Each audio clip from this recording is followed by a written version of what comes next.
अड़े भाई, सोनी जी सोनी धरती में ज़मीन तक केतिरी न नरम आहे। मां त हिते पंहिंजो स्केट बोर्ड बि न हलाए सघंदसि।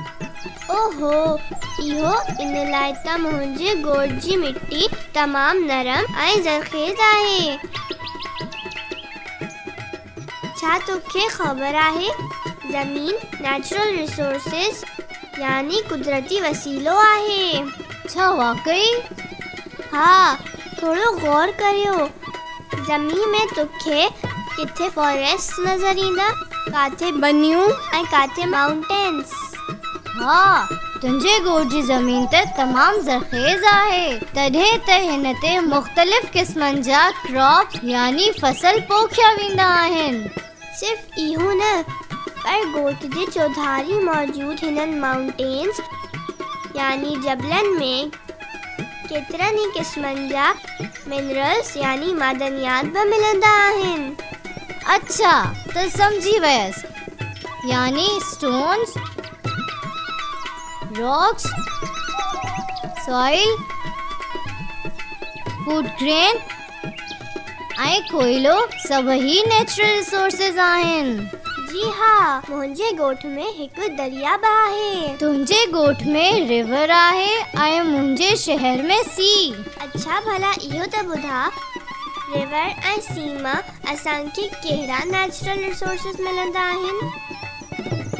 What natural resources do we obtain from rivers and seas? River मां असांखे फिश यानी मच्छी ऐं समुंड मां मच्छी ऐं सॉल्ट जहिड़ा नेचुरल रिसोर्सिस मिलंदा आहिनि। बिल्कुलु सही। वाह, हेॾे ॾिसो, एतिरा जानवर। हा, हे आहे असांजा फार्म एनिमल्स ऐं हे बि हिकु क़िस्म जो नेचुरल रिसोर्स आहे। छा तूं ॿुधाए सघे थो हिननि मां असांखे छा मिलंदो आहे? What natural resources do we obtain from these farm animals? हिननि मां असांखे फ्रेश मिल्क, वूल ऐं मीट मिलंदो आहे। मञणो पियो सोणी, तुंहिंजी धरती त वाकई सुहिणी धरती आहे। अॼु मूं हितां तमामु घणो सिखियो आहे।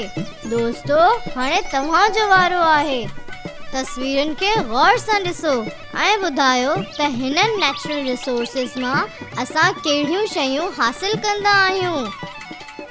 Look at the given picture carefully and identify at least one product obtained from each one of the given natural resources.